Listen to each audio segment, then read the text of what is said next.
Everyone, my name is Shivansh Dubey. I teach chemistry to 11th-12th students और मैं पिछले 2-3 सालों से केमिस्ट्री पढ़ा रहा हूँ 11th-12th स्टूडेंट्स को। आज हम यहाँ पे कोऑर्डिनेशन कंपाउंड की चर्चा करेंगे। मैं आपसे एक क्वेश्चन पूछता हूँ कि आपने घर में सॉल्ट देखा होगा, जब हम सॉल्ट को वाटर में मिक्स करते हैं तो थोड़ी देर में सॉल्ट डिसॉल्व हो जाता है, या हम केमिस्ट्री के टर्म्स में बोलें तो NaCl जो होगा वो डिसोसिएट हो जाएगा अपने कंस्टिट्यूएंट्स आयंस में। ऐसे ही हमारे घर में पोटास एलम भी होता है, जनरली इसे हम फुटकरी बोलते हैं। अगर हम उसकी बात करें तो वो भी अपने कंस्टिट्यूएंट्स आयंस में ब्रेक हो जाएगा। अगर मैं पोटास एलम का फॉर्मूला लिखूं तो इसके साथ भी सेम ही होता है और ये अपने कंस्टिट्यूएंट्स आयंस में ब्रेक हो जाता है K+, Al3+ और SO4 2- में।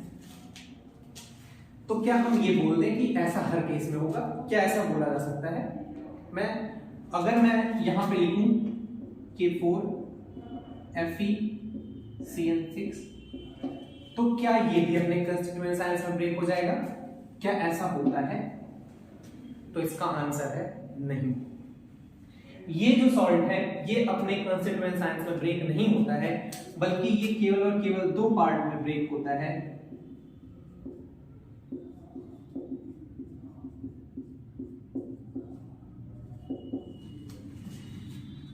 ऐसा क्यों होता है? ऐसा इसलिए होता है क्योंकि ये एक कोऑर्डिनेशन कंपाउंड है और इसकी एक अपनी आइडेंटिटी होती है। ये कभी भी अपने कंस्टिट्यूएंट्स आयंस में ब्रेक नहीं होगा। अब यहां से दो क्वेश्चन आते हैं कि सर मुझे कैसे पता होगा कि कौन सा सॉल्ट अपने कंस्टिट्यूएंट आयंस में ब्रेक होगा और कौन सा नहीं होगा, और दूसरा क्वेश्चन कि ऐसा क्यों होता है। तो पहले क्वेश्चन का आंसर ये है कि हम अलग अलग टेक्निक्स होती हैं, अलग अलग मेथड्स होते हैं जिसकी हेल्प से हम पता लगाते हैं कि कौन सा आयन ब्रेक होगा और कौन सा आयन ब्रेक नहीं होगा। दूसरी चीज होती है कि ये ब्रेक क्यों नहीं हुआ, क्योंकि यहां पर Cn- ने Fe के साथ इतना स्ट्रॉन्ग इंटरेक्शन किया है कि ये अलग नहीं हो रहा है, और ये पूरा कंपाउंड जो है इसे हम बोलते हैं कोऑर्डिनेशन कंपाउंड। इसकी अपनी एक अलग आइडेंटिटी होती है और ये अपने कंस्टिट्यूएंट्स आयंस में ब्रेक नहीं होता है। कोऑर्डिनेशन कंपाउंड की अगर हम बात करें तो दो चीजें मेनली जो बहुत सबसे ज्यादा इंपॉर्टेंस रखती हैं इसके बेसिक टर्म्स, जिसमें एक मेटल होता है और एक लिगेंड होता है। मेटल की बात करें तो मेटल इलेक्ट्रॉन को एक्सेप्ट करता है, इसीलिए उसे लुईस एसिड बोला जाता है। और अगर मैं लिगेंड की बात करूं तो लिगेंड जो है वो ऐसा स्पीशीज है जिसके पास अनसेयर्ड पेयर ऑफ इलेक्ट्रॉन्स होते हैं। जिसके पास एटलीस्ट एक लोन पेयर हो वो लिगेंड के जैसे एक्ट कर सकता है। क्योंकि उसके पास इलेक्ट्रॉन है इसलिए उसको लुईस बेस बोलते हैं। मेटल लिगेंड से इलेक्ट्रॉन को एक्सेप्ट करता है और कोऑर्डिनेट बॉन्ड बनाता है। ठीक है, अब लिगेंड जो होता है वो कई तरीके से मेटल को इलेक्ट्रॉन डोनेट कर सकता है। जैसे मैं बात करूं, हो सकता है कि लिगेंड के पास एक ही एटम हो जो इलेक्ट्रॉन को डोनेट कर पाए। जैसे Cl- की बात करूं अगर मैं, या Cl- की बात करूं तो ये केवल एक लोन पेयर डोनेट करते हैं, या इसके पास केवल एक ही डोनर एटम है जो मेटल के साथ बॉन्ड बनाता है। ठीक है, ऐसे बहुत सारे लिगेंड्स होते हैं जिनके पास एक से ज्यादा डोनर एटम होते हैं जो एक से ज्यादा एटम के साथ मेटल के साथ बॉन्ड बनाते हैं। इस चीज को एक्सप्लेन किया जाता है डेंटिसिटी के बेसिस पे, जिसे बोला जाता है डेंटिसिटी। डेंटिसिटी का मतलब होता है कि किसी भी लिगेंड में कितने डोनर एटम हैं जो मेटल को इलेक्ट्रॉन डोनेट कर रहे हैं या मेटल के साथ कोऑर्डिनेट बॉन्ड बना रहे हैं। ठीक है, अगर किसी मेटल के पास केवल एक इलेक्ट्रॉन है जो बना रहे हैं मेटल के साथ बॉन्ड, जैसे Cl- अभी हमने देखा, Cn- अभी हमने देखा, F- देखा, या ऐसे बहुत सारे लिगेंड हैं, तो ऐसे लिगेंड्स को बोला जाता है मोनोडेंटिक लिगेंड। ऐसे ही अगर किसी के पास दो डोनर एटम है और वो दो डोनर एटम के साथ मेटल के साथ बॉन्ड बना रहा है तो उसे बाइडेंटेट लिगेंड बोला जाता है। जैसे एथिलीन डाइमीन की बात हम करते हैं, जैसे ग्लाइसिन ग्लाइसिनेटो आयन की बात करते हैं हम लोग। अगर किसी के पास 3 हो तो उसे ट्राइडेंटेट, 4 हो तो टेट्राडेंटेट, ऐसे ही करके चीजें चलती रहती हैं। अलग अलग टाइप के लिगेंड्स होते हैं जो मेटल के साथ बॉन्ड बनाते हैं। लिगेंड का एक स्पेसिफिक टाइप होता है जिसे बोला जाता है फ्लेक्सीडेंटेट लिगेंड। अब फ्लेक्सीडेंटेट लिगेंड क्या होता है? अगर फ्लेक्सीडेंटेट लिगेंड की बात करें तो ऐसे लिगेंड जिनके पास कई सारे डोनर एटम्स होते हैं और वो अलग अलग टाइम पे कभी 2 के साथ, कभी 4 के साथ, कभी 6 के साथ, या जितने भी उनके पास एटम्स हैं वो अलग अलग टाइम पे अलग अलग नंबर ऑफ डोनर एटम के साथ मेटल के साथ बॉन्ड बनाते हैं। अगर मैं EDTA की बात करूं जिसे बोला जाता है एथिलीन डाइमीन टेट्रा एसीटेट, अगर मैं इसकी बात करूं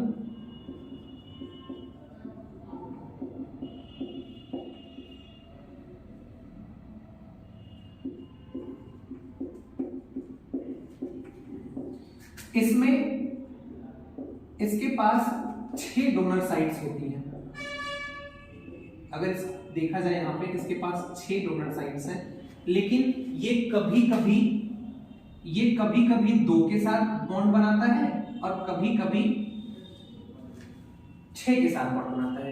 एक टाइम पे ये केवल अपने 4 ऑक्सीजन के साथ मेटल के साथ बॉन्ड बनाता है, और कभी कभी ऐसा होता है कि चारों ऑक्सीजन के साथ ये 2 नाइट्रोजन जो इनके पास लोन पेयर हैं उनके साथ भी ये बॉन्ड बनाता है, और इसका जो है वो 6 डोनर एटम्स के साथ मेटल से कोऑर्डिनेट होता है।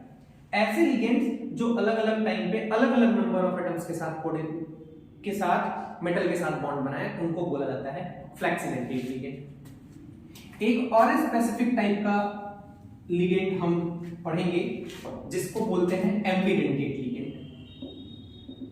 एम्बीडेंटेट लिगेंड में लोगों को कंफ्यूजन इस चीज की रहती है कि ये मोनोडेंटेट होता है या बाइडेंटेट होता है। ये एक मोनोडेंटेट लिगेंड होता है।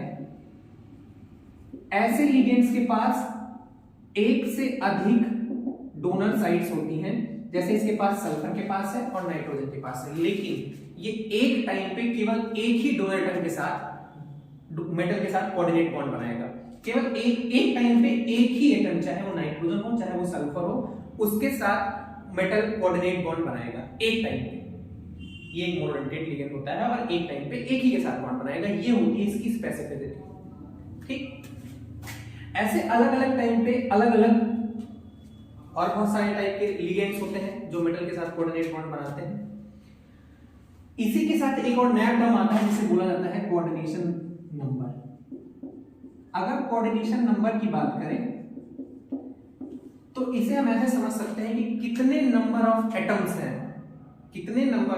हैं जो मेटल के साथ ये बॉन्ड बनाते हैं, जो मेटल के साथ कोऑर्डिनेट बॉन्ड बना रहे हैं।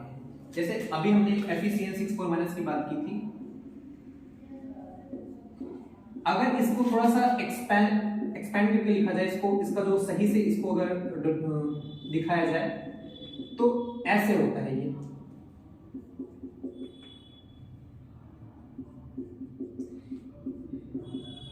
यहां पे देखने वाली बात ये है कि 6 डोनर एटम के साथ ये बॉन्ड बना रहा है। तो कोऑर्डिनेशन नंबर वो नंबर है कि कितने डोनर एटम्स मेटल के साथ अटैच है, वो उस कंपाउंड का कोऑर्डिनेशन नंबर होता है। ठीक, अगर यहां पर आयरन का कोऑर्डिनेशन नंबर पूछे कितना है तो यहां पे हम बताएंगे कि वो क्योंकि वो 6 लिगेंड के साथ अटैच है इसलिए उसका कोऑर्डिनेशन नंबर 6।